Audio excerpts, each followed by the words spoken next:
Queridos hermanos, iniciamos la lección divina de este sábado 19 de octubre, sábado de la semana 28 del tiempo ordinario. Por la señal de la Santa Cruz de nuestros enemigos, líbranos, Señor Dios nuestro, en el nombre del Padre, y del Hijo, y del Espíritu Santo.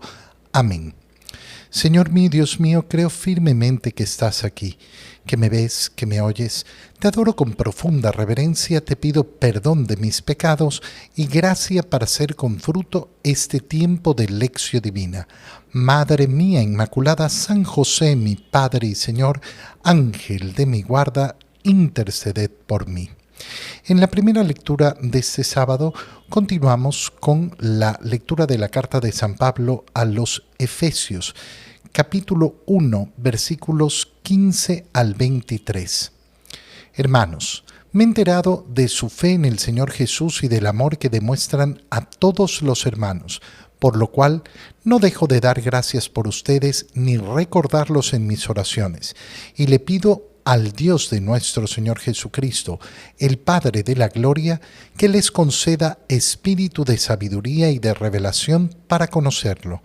Le pido que les ilumine la mente, para que comprendan cuál es la esperanza que les da su llamamiento, cuán gloriosa y rica es la herencia que Dios da a los que son suyos, y cuál es la extraordinaria grandeza de su poder para con nosotros, los que confiamos en Él, por la eficacia de su fuerza poderosa.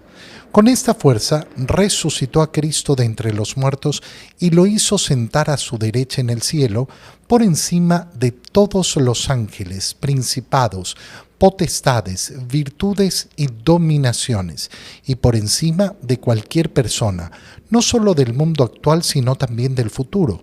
Todo lo puso bajo sus pies, y a él mismo lo constituyó cabeza suprema de la Iglesia, que es su cuerpo, y la plenitud del que lo consuma todo en todo. Palabra de Dios. Tenemos que recordar que San Pablo ha iniciado justamente la carta a los Efesios agradeciendo a Dios y dándose cuenta de que Dios lo ha llamado a ser apóstol a él por su iniciativa, y por esa misma iniciativa nos ha dado la gracia, la bendición de poder ser hijos de Dios, por ese bautismo que hemos recibido, por esa gracia que viene del Señor. Y decíamos ya el día jueves, ayer hicimos pausa de la lectura a la carta de los Efesios, ya decíamos el día jueves que justamente es importantísimo tener claro la bendición que hemos recibido del Señor, porque si yo no tengo clara la bendición del Señor, tampoco voy a tener clara la responsabilidad que tengo delante de Él. Y es importantísimo ser conscientes de la bendición para ser conscientes también de la responsabilidad. San Pablo ahora habla de lo que se ha enterado de esta comunidad de los Efesios, de esos hermanos en Cristo de la ciudad de Éfeso. Significa que Pablo no los conoce personalmente, se ha enterado. Es decir, me he enterado de su fe en el Señor Jesús y del amor que demuestran a todos los hermanos. ¿Qué ha recibido Pablo? Buenas noticias de esta comunidad, y no deja de dar gracias por ellos, ni de recordarlos en sus oraciones, pidiendo al Señor Jesucristo, al Padre de la Gloria, que les conceda espíritu de sabiduría y de revelación para conocerlo. Espíritu de sabiduría y de revelación para conocerlo. Qué importante es recordar que el camino de Cristo, el cristianismo, es un camino de iluminación. Es un camino en el cual buscamos efectivamente ese espíritu de sabiduría para conocer siempre con más profundidad lo que Dios nos ha revelado. Y conocer lo que Dios nos ha revelado significa conocerlo a Él mismo. Qué hermoso es el conocimiento de Dios. De hecho, no hay un mejor conocimiento en este mundo. No existe. Porque además todo conocimiento en este mundo redunda justamente en ese conocimiento de Dios. Y por eso San Pablo insiste, le pido que les ilumine la mente para que comprendan cuál es la esperanza que les da su llamamiento. Fíjate cómo tener la fe en Jesucristo e incluso obrar esa fe a través de los actos de amor a Dios y amor al prójimo, como están haciendo los efesios, no significa que el camino se haya concluido. ¿Por qué? Porque siempre queremos ser iluminados, que nuestra mente sea iluminada para comprender con mayor profundidad la esperanza que nos da nuestro llamamiento. Hemos sido llamados a ser hijos de Dios con la esperanza de la vida eterna, con la esperanza de gozar esa visión beatífica de Dios. Este es el llamamiento que nos hace el Señor. No solo esto, sino además conocer cuán gloriosa y rica es la herencia que Dios da a los que son suyos, y cuál la extraordinaria grandeza de su poder para con nosotros. Es decir, tener esa solidez en la fe que nos permite llenar nuestro corazón de esperanza y saber que tenemos la gracia de Dios para poder cumplir con su llamamiento. No es que Dios entonces nos llama al imposible. ¡Ay, qué difícil! No se puede vivir la santidad. Sí, claro que se puede. No por nuestras propias fuerzas, sino en la fuerza del Señor, en la gracia del Señor, confiando en Él, por la eficacia de su fuerza poderosa, por la eficacia de su fuerza poderosa, siempre a través de esa fuerza del Señor. Qué bonito es recordar que no estamos llamados a luchar con nuestra propia fuerza. No, nosotros somos conscientes de nuestra profunda debilidad. Estamos siempre llamados a luchar con la fuerza de Dios. ¿Y cómo conocemos esa fuerza de Dios? Y entonces San Pablo lo recuerda. Con esta fuerza es que resucitó a Cristo de entre los muertos y lo hizo sentar a la derecha en el cielo por encima de todos los ángeles, principados, potestades, virtudes y dominaciones. Ahora, llegado este momento, nos preguntamos ¿de qué está hablando Pablo? ¿Por qué? Porque obviamente que Dios está por encima de todos los ángeles, principados, potestades, virtudes y dominaciones, por encima de cualquier persona. Y entonces, si Jesucristo es Dios verdadero, ¿por qué está diciendo esto? Porque está hablando de su humanidad. Está hablando de aquella condición que el Verbo de Dios ha adquirido y que ha sido glorificada por encima de todo. Cuando nosotros decimos que Jesucristo es verdadero Dios, predicamos de Él todas las cosas que son propias de Dios. Pero cuando decimos que a la vez es verdadero hombre, estamos predicando todas las cosas que le pertenecen a los hombres. En cuanto hombre, lógicamente Jesucristo se ha anonadado, se ha rebajado, ha adquirido la condición de un ser humano. El Verbo de Dios se ha hecho hombre. Esa humanidad que ha adquirido el Verbo es la que es glorificada, puesta a la derecha del cielo por encima de todos los ángeles, principados, potestades, encima de toda persona, no solo del mundo actual, dice San Pablo, sino del futuro. Es decir, no hay un hombre más alto que él. Esto podríamos decir que es obvio porque es el Verbo de Dios. Pero resulta que no solo es porque es el Verbo de Dios, sino que como hombre ha obedecido perfectamente al Padre. Ha obedecido de modo perfecto justamente para entregarse como rescate para nuestra salvación. Todo lo puso bajo sus pies y a él mismo lo constituyó cabeza suprema de la Iglesia, que es su cuerpo, y la plenitud que lo consuma todo en todo. Es decir, en Jesucristo está toda la esperanza de nuestra salvación y toda nuestra salvación. En Él y solo en Él se cumple todo. Por eso ¿qué es lo que hacemos nosotros? Entrar en esa relación íntima con Jesucristo para alcanzar la salvación, solo a través de Él, con esa mediación, lógicamente, de la Iglesia, que es a la vez su mismo cuerpo. En el Evangelio, leemos el Evangelio de San Lucas, capítulo 12, versículos 8 al 12. En aquel tiempo Jesús dijo a sus discípulos: yo les aseguro que a todo aquel que me reconozca abiertamente ante los hombres, lo reconocerá abiertamente el Hijo del Hombre ante los ángeles de Dios. Pero aquel que me niegue ante los hombres, yo lo negaré ante los ángeles de Dios. A todo aquel que diga una palabra contra el Hijo del Hombre, se le perdonará. Pero a aquel que blasfeme contra el Espíritu Santo, no se le perdonará. Cuando los lleven a las sinagogas y ante los jueces y autoridades, no se preocupen de cómo se van a defender o qué van a decir, porque el Espíritu Santo les enseñará en aquel momento lo que convenga decir. Palabra del Señor.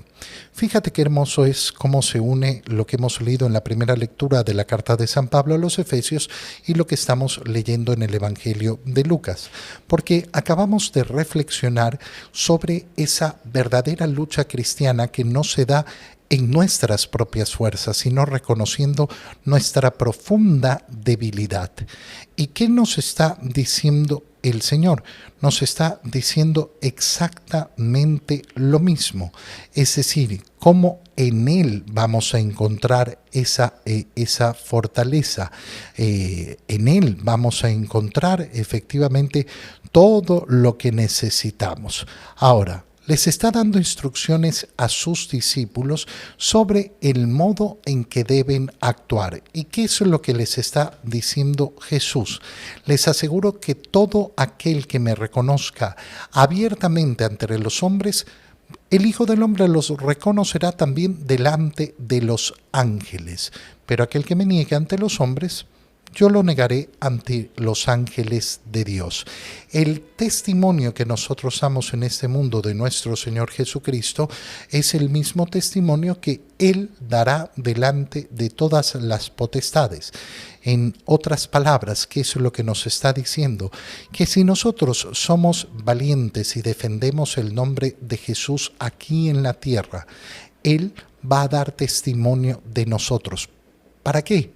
Para el beneficio de nuestra salvación, para que podamos ser efectivamente salvados. Qué bonito es pensar en esto. Oye, el día de mi muerte yo me tendré que presentar ante el juicio de Dios.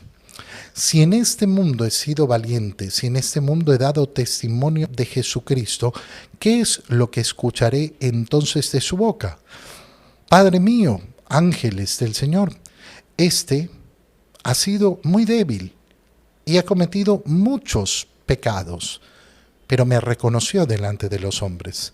Siempre permaneció fiel, reconociendo que yo era el Salvador, anunciando el Evangelio, lleno de fallas, lleno de pecados, pero con esa valentía. Qué terrible, en cambio, imaginarse el contrario. Imaginar el día de mi muerte y que llego al juicio y tener que escuchar de los labios de Jesús: no lo conozco. No lo conozco porque nunca defendió mi nombre. ¿Cómo se defiende el nombre del Señor? Bueno, dando testimonio de Cristo en todas partes, en todo momento. A veces puede ser cosas tan sencillas como cuando uno escucha ciertas conversaciones, ciertas críticas, ciertas burlas y no está dispuesto a soportarlas. Cuando expresa con su testimonio su vida cristiana y no le da vergüenza. Imagínate una persona, por ejemplo, que en público no es capaz de persinarse, no es capaz de bendecir los alimentos, porque, no, es que estoy en público, qué vergüenza. Bueno, es el mismo testimonio entonces que le estás pidiendo a Jesús que dé de ti. Si yo no lo puedo reconocer delante de los hombres, entonces me está diciendo, yo tampoco Yo tampoco lo reconoceré, yo tampoco te reconoceré delante de los ángeles. Yo quiero el testimonio de Cristo en favor mío. Y por eso no me puedo dejar llevar por el mundo. No, es que el mundo me dice que la fe la tengo que esconder, que tiene que ser siempre algo escondido. No. Por eso a veces se vuelve muy peligroso cuando queremos evangelizar sin el evangelio. ¿A qué me refiero? Muchas veces nos dejamos llevar por la idea de que solamente basta el testimonio de la bondad. Y entonces, no, yo doy testimonio de Cristo porque soy bueno con los demás. Pero resulta que en mi bondad nunca resplandece Jesús. Nunca se muestra Jesús a los demás. Nunca se muestra Dios ante los demás. No, resulta que una persona que no cree en Dios puede estar dando exactamente el mismo testimonio de bondad y puede hacer los actos de bondad incluso mejor que tú. Pero obviamente esa bondad no estaba testimoniando a Dios, no estaba testimoniando a Cristo. Por eso Madre Teresa de Calcuta lo decía de una manera muy sencilla y muy fácil. Lo hacemos por Jesús. Los actos de bondad que realizamos lo hacemos por Él. Y de hecho, el llamado es encontrar a nuestros hermanos el rostro de Cristo. Es decir, que lo hacemos por Él es porque encontramos en el otro a Cristo.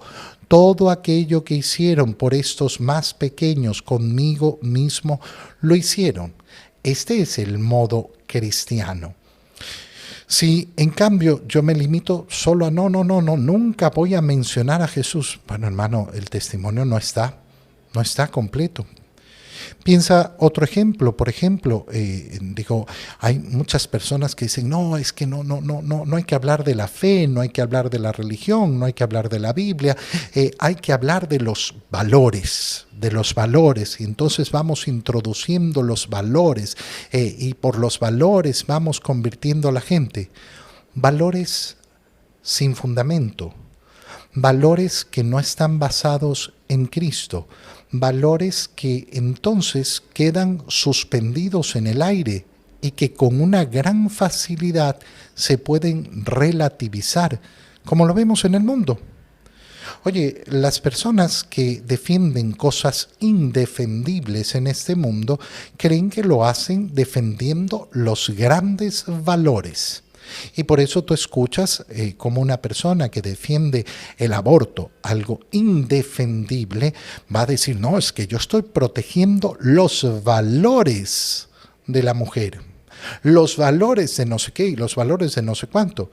Claro, si yo pongo los valores en el aire y no los aterrizo en la doctrina de Cristo y sobre todo si no los aterrizo en su persona, quedan ahí, en el aire.